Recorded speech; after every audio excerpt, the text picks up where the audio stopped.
اللہ تعالیٰ نے قرآن مجید میں ارشاد فرمایا کہ الأخلاء یومئذ بعضهم لبعض عدو إلا المتقین،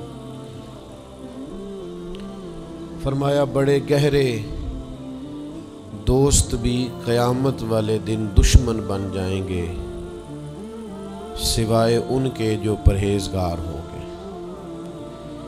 پرہیزگار لوگوں کی دوستیاں قیامت والے دن بھی قائم رہیں گی، باقی جو گہرے ترین دوست ہوں گے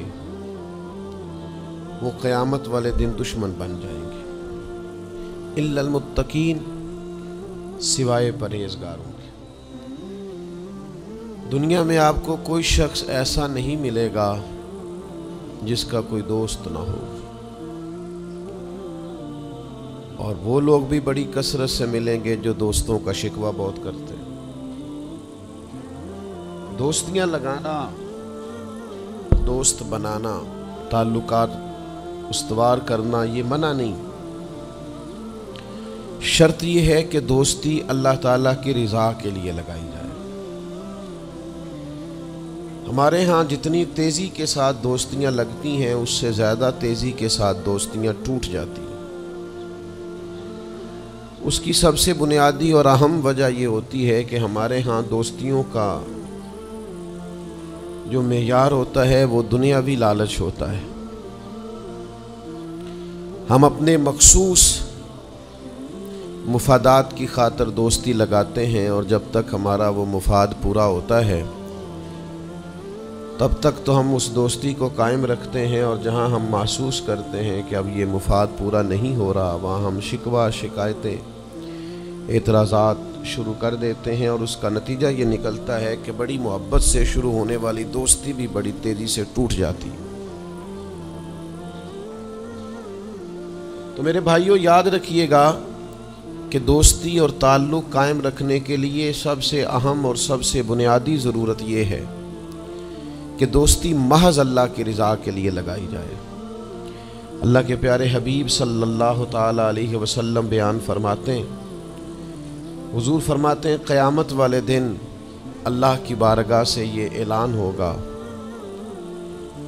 کہ کہاں ہیں وہ لوگ جو میری رضا کے لیے آپس میں محبت کیا کرتے تھے۔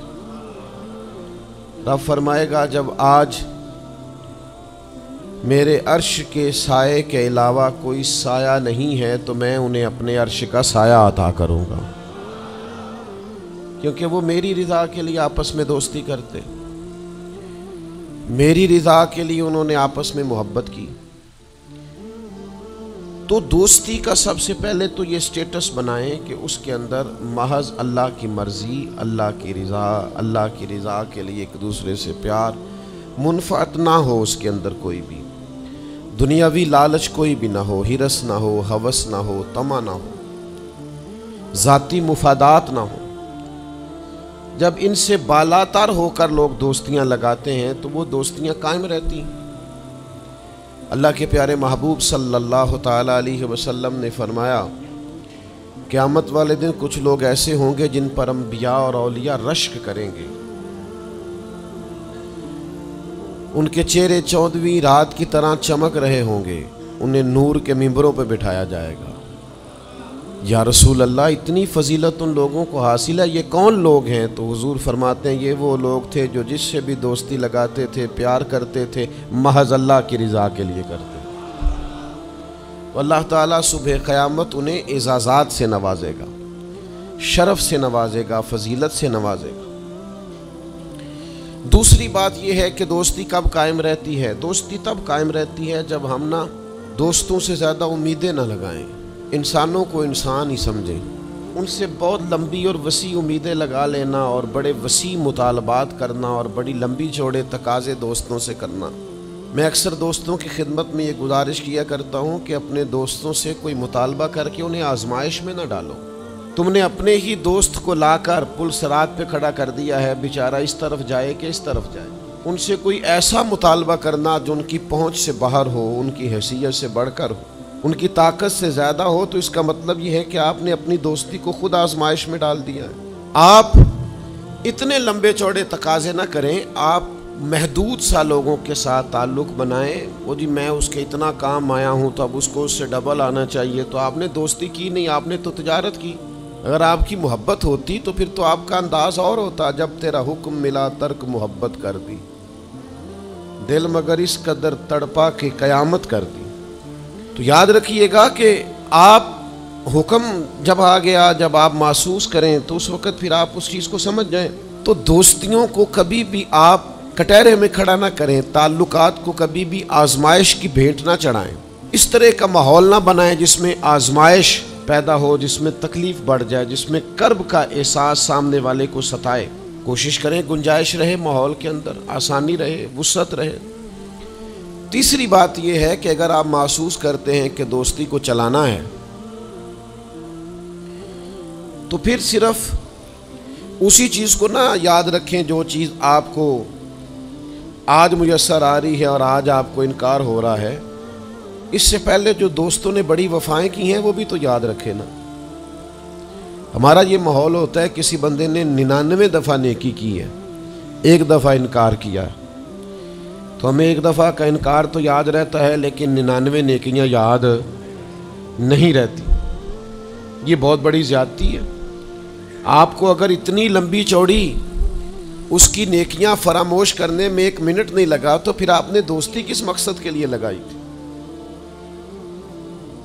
آپ اس کو سمجھیں، اس کو آپ محسوس کریں۔ تو میں نے یہ دیکھا ہے زندگی میں کہ لوگ چاہتے ہیں کہ روز ان کا مطالبہ پورا کیا جائے، روز ان کا مطالبہ پورا۔ ہمارے ایک دوست تھے، بزرگ تھے، تو وہ سلسلہ طریقت کو چلاتے تھے، خانقاہی نظام کو، نظم کو لے کے چلنا مشکل ہوتا ہے۔ تو ان کے ایک مرید نے شکوہ کیا، اس نے کہا کہ حضرت پہلے آپ بڑا وقت دیتے تھے، اب آپ ٹائم نہیں دیتے۔ تو فرمانے لگے پہلے میرے بچے 1-2 تھے، اب درجنوں میں ہو گئے، اب وقت بٹ کے ملے گا نا۔ والد پہلے ایک پر توجہ دیتا ہے، بچے 4 ہو جائیں تو ٹائم تقسیم، بات کی سمجھ آ رہی ہے؟ تو وقت تقسیم ہو کے ملے گا نا جب بچے بڑھ جاتے ہیں۔ اور فرمانے لگے ابھی تو میرے سمجھ لو 10-15 بچے ہیں، تو جب پوتے نواسے نواسیاں ہو گئے تو یہ اور زیادہ بٹ جائے گا، پھر اس میں اور زیادہ تقسیم کار ہو جائے گی، تو پھر اس طرح کر کے ماحول میں تقسیم ہو جاتی، اور یہ ہوتا ہے۔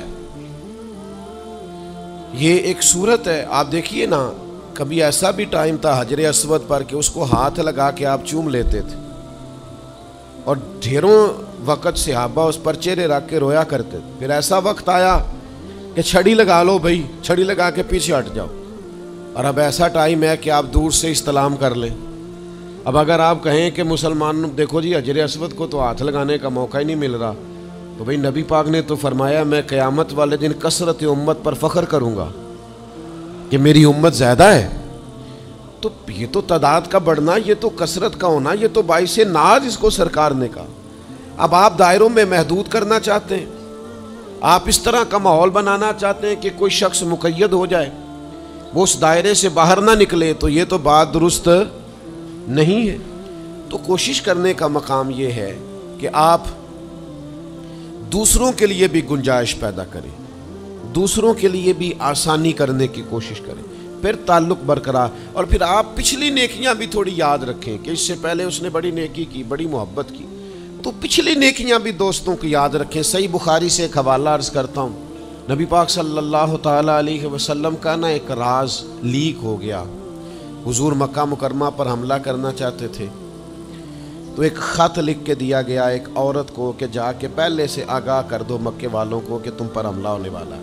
اس عورت نے وہ خط اپنے بالوں میں چھپایا اور وہ نکل گئی۔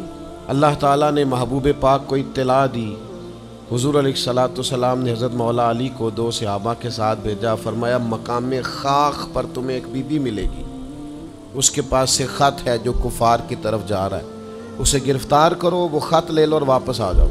حضرت مولا علی شیر خدا رضی اللہ تعالیٰ عنہ وہاں پہنچ گئے، اس خاتون کو گرفتار کر لیا، اس کو کہا وہ خط دے، وہ کہنے لگی میرے پاس تو نہیں ہے، کوئی خط نہیں۔ تو حضرت علی فرمانے لگے چونکہ میرے نبی نے کہا ہے تو خط تیرے پاس ہی ہے۔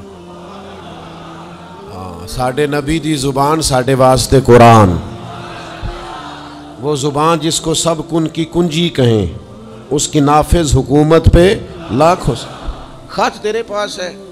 آپ نے تلوار نکال لی، فرمایا نکالتی ہے کہ نہیں؟ اس نے بال کھولے، خط نکال دیا۔ وہ خط جب کھولا تو خط لکھا تھا حضرت حاتم بن ابی بلتع رضی اللہ تعالیٰ، بدری صحابی، خط لے کے آ گئے، نبی پاک کی بارگاہ میں پیش کیا۔ حضور نے خط کھولا، حضرت عمر کہنے لگے مجھے اجازت دے میں اس کی گردن کاٹوں، اس نے ہمارا راز فاش کیا ہے۔ کتنی بڑی بات ہے۔ قرآن مجید کی سورہ ممتحنہ اس وقت نازل ہوئی تھی جب یہ واقعہ ہوا تھا۔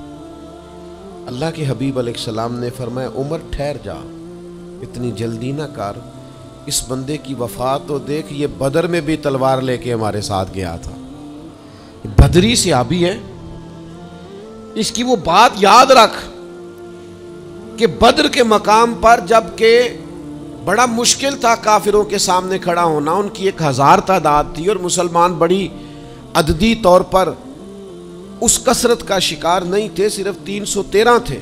اس موقع پر ان کے ساتھ کھڑا ہونا کوئی آسان نہیں تھا، لیکن یہ پھر بھی ہمارے ساتھ گئے تھے۔ تو حضرت عمر رضی اللہ تعالیٰ عنہ جب چپ کر گئے تو اللہ نے قرآن نازل کیا، کہا اے ایمان والو یہودیوں اور عیسائیوں کو اپنا دوست نہ بتاؤ۔ تو حضور فرمانے لگے دیکھ لو عمر، اللہ نے اسے مومن کہہ کے پکارا ہے، اللہ نے بھی اسے۔ اب نبی کریم نے فرمایا بتاؤ یہ تم نے کیا کیا؟ تو عرض کی یا رسول اللہ صلی اللہ علیہ وسلم آپ میرا ظاہر باطن جانتے ہیں، جتنے بھی یہاں سے لوگ ہجرت کر کے مکے سے آئے ہیں نا، ان کا کوئی نہ کوئی رشتہ دار مکے میں ہے جو ان کے رشتہ داروں کا، بال بچوں کا، گھر والوں کا دھیان رکھتا، میرا وہاں کوئی بھی نہیں۔ اور مجھے پتا تھا آپ نے حملے کا ارادہ کر لیا ہے تو انشاءاللہ کامیابی اللہ نے مسلمانوں کو ہی دینی ہے، وہ کر کچھ نہیں سکتے۔ میں ان پر ایک احسان کرنا چاہتا تھا تاکہ وہ میرے بچوں کا اور میرے پیچھے گھر والوں کا تھوڑا خیال رکھیں، اتنی سی میری خواہش تھی۔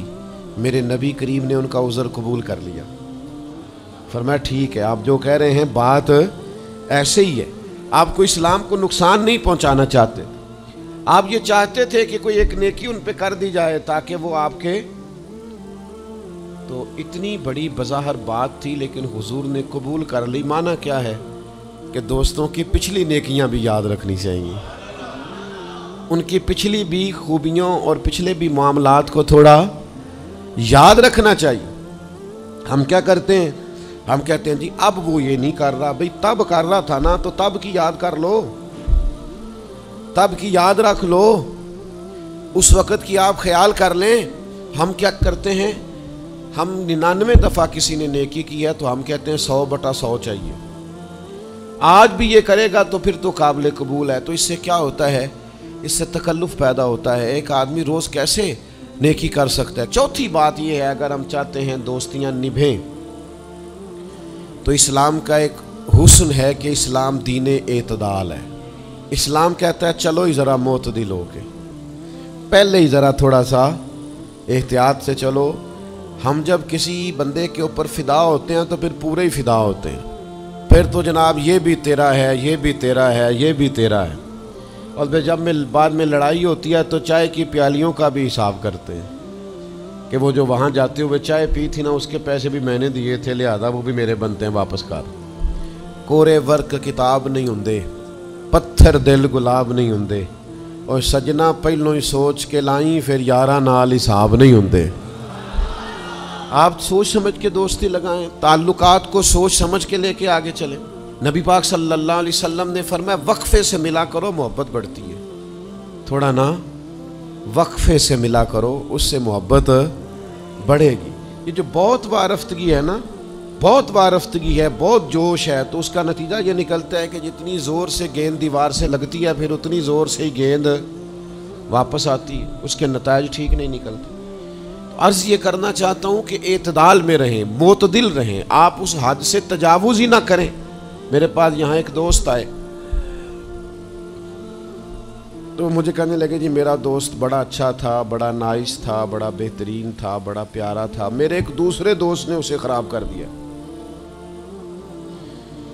تو میں نے کہا وہ دوسرا دوست میں سمجھا نہیں۔ کہنے لگے یہ میرا پرانا دوست تھا جس نے اسے خراب کیا، اور جسے کیا ہے وہ نیا تھا 2-4 سال، اس کی میں نے دوستی لگائی تھی، اب وہ دونوں ڈائریکٹ ہو گئے اور مجھے انہوں نے بیچ میں سے نکال دیا ہے۔ تو میں نے کہا یہ تو اکثر ہوتا ہے، پہلی دفعہ تو نہیں ہوا، اس طرح تو ڈھیر دفعہ ہوتا ہے۔ کہنے لگے میں کروں کیا؟ میں نے بڑا شور کیا ہے، ان کو اپنے احسان بھی یاد کرائیں پر وہ مانتے نہیں۔ میں نے کہا اب حال ہے نا، تھوڑا چپ کر جا کچھ عرصے کے لیے، تھوڑی خاموشی اختیار کر۔ جو چپ کر جاتا ہے وہ بھی بچ جاتا ہے۔ اگر تم چاہتے ہو کہ یہ دوستی پھر سے بحال ہو جائے تو زیادہ شکوے نہ کرو، زیادہ شکایتیں۔ ہم بعض اوقات اعتراضات اتنے کر بیٹھتے ہیں، شکوے اتنے کر بیٹھتے ہیں، اپنی زبان سے باتیں اتنی نکال بیٹھتے ہیں کہ دوبارہ پھر دوستی کا بحال ہونا ممکن ہے۔ ایک حدیث یاد رکھیں گے اگر سناؤں آپ کو تو؟ نبی پاک صلی اللہ تعالیٰ علیہ وسلم نے فرمایا کسی سے دشمنی بھی کرو تو اعتدال سے کرو، ہو سکتا ہے کل کو وہ تمہارا دوست بن جائے۔ اور فرمایا کسی سے دوستی بھی کرو تو اعتدال سے کرو، ہو سکتا ہے کل یہ دشمن بن جائے۔ دوستی اور دشمنی میں یہ جامع ترمذی میں حدیث ہے، اعتدال کا رستہ نہ چھوڑو، معتدل رہو۔ سارے راز ہی دے بیٹھنا، ساری باتیں پہلے کر لینا اور اعتراض کرنا، اب تو شکوے بھی پھر سارے ہی کر لینا۔ دوست کو اس کی کمزوریوں کا بھی پتہ ہوتا ہے، وہ ساری کمزوریاں بھی اس کی بیان کر لینا، اس کو بھی بتانا، اس کو بھی بتانا، اس سے بھی ذکر کرنا، تو یہ انداز درست نہیں ہے۔ آپ معتدل انداز میں دوستی لگائیں، اعتدال کے ساتھ چلیں، شکوے زیادہ نہ کریں، اعتراض زیادہ نہ کریں۔ وہ بے وفا ہی صحیح پھر بھی یار اپنا، چلو اس میں کمی ہے، وہ اس میں بے وفائی ہے، پر سجن تو اپنا ہے نا۔ تو دوستی ہماری ہے اس کے ساتھ، اس کی کمزوریوں کو چھپائیں۔ آپ اس معاملے پر تھوڑا سا اپنے ظرف کو کشادہ کریں، آپ تھوڑی وسعت پیدا کریں۔ ہم سمجھتے نہیں چیزوں کو، ہم غور نہیں کرتے، اس خاص انداز میں چیزوں کو نہیں لیتے جس انداز میں چیزوں کو لینا چاہیے۔ ہماری ذاتی کمزوریاں ہوتی ہیں اور ہم ان کمزوریوں کا دوسروں پہ ڈال دیتے ہیں، کہتے ہیں وہ بے وفا نکل آیا۔ بھئی آپ بھی حد سے زیادہ فریفتہ تھے، اب آپ ہی حد سے زیادہ اعتراض کر رہے ہیں۔ حضور نے فرمایا جس کی تعریف کر لو پھر دوبارہ اس پر کبھی تنقید کر جو بیٹھے ہیں، تعریف تو ختم ہو گئی بات، پھر تھوڑی چشم پوشی کرو۔ انسانوں میں کمیاں بھی ہوتی ہیں، تو دوستی کو صحیح طور پر آگے لے جانے کے لیے چھٹا سبق یہ ہے کہ تھوڑی سی نا عادت عیب پوشی کی بھی بنائیں، تھوڑا پردہ پوشی کا مزاج ہو تو پھر بھی ذرا دوستی آگے۔ سمجھ آ رہی ہے بات کی؟ تھوڑی سی نا نظر عیب پوشی والی بھی۔ کچھ لوگوں کی تنقید کی آنکھیں اتنی زیادہ کھلی ہوتی ہیں کہ وہ بیچارے کسی جگہ بھی تعلق نہیں رکھ سکتے، جہاں جاتے ہیں انہیں کمیاں ہی کمیاں نظر آتی ہیں، خامیاں ہی خامیاں نظر آتی ہیں، ان کا مزاج ہی نہیں ہوتا کسی عیب کو چھپانے کا۔ تو آپ جس جگہ پہ موجود ہیں، جس جگہ آپ کے تعلقات ہیں، جہاں دوستی ہے، جہاں محبت ہے، وہاں تھوڑا سا عیب پوشی کا بھی مزاج ہونا چاہیے۔ نبی پاک علیہ السلام نے فرمایا تو کسی مسلمان کی دنیا میں پردہ پوشی کر دے، اللہ قیامت والے دن تیری پردہ پوشی فرما دے۔ آپ تھوڑا سا اس کا عیب چھپا دیں، بات ختم ہو گئی، تھوڑی سی پردہ پوشی کر دیں۔ دیکھیں نا، ہمیں حکم دیا گیا ہے شریعت میں، کسی شخص کا انتقال ہو گیا، اب کچھ لوگ اس کے غسل میں شریک ہیں، تو ان کو حکم یہ ہے کہ اگر تم نے کوئی اچھی بات دیکھی نا، خوبی دیکھی، چہرہ کھل گیا ہے، جسم تر و تازہ ہے، تو یہ سب کو بتاؤ۔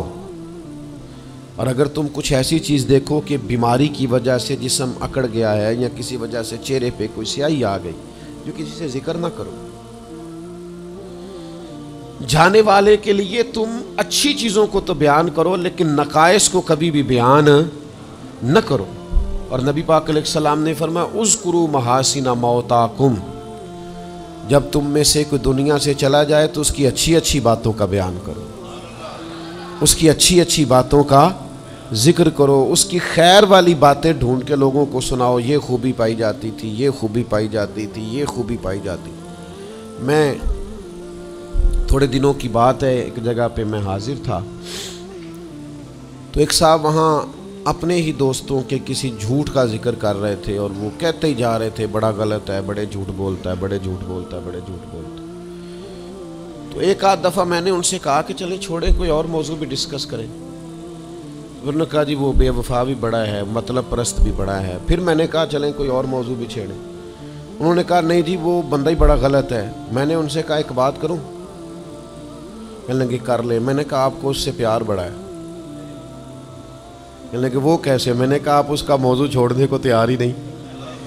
یہ جو آپ شکوہ کر رہے ہیں نا، اس کو نچوڑے نا تو اس کے اندر سے محبت چھلکتی ہے. آپ اس کا موضوع چھوڑنے کو تیار. یہ جو ہر بات پہ اب کبھی آپ کہتے ہیں جھوٹا بڑا ہے، کبھی کہتے ہیں بدعہد بڑا ہے، کبھی آپ کہتے ہیں وہ مطلب پرست بڑا ہے، تو 3-4 دفعہ آپ سے کہا موضوع بدل دیں تو نہیں نہ بدل رہے. اس کا مطلب یہ ہے کہ آپ کو اس شخص سے محبت. تو یہ جو آپ شکوے کر رہے ہیں نا بار بار، اسے بھی نچوڑیں تو اس کے اندر سے محبت چھلک رہی ہے. وہ جو باپ بار بار کہتا ہے نا فلانا منڈا میرا بڑا نافرمان ہے، تو اصل میں والد کو پیار ہوتا ہے. وہ بار بار جو اس کا ذکر کرتا ہے، بار بار لوگوں کے سامنے. اچھا بچہ کہہ رہا ہوتا ہے مجھے بدنام کر رہے ہیں، یہ دیکھیں جی بار بار ہر جگہ سے یہ میری شکایتیں کرتے ہیں. تو اصل بات کیا ہوتی ہے؟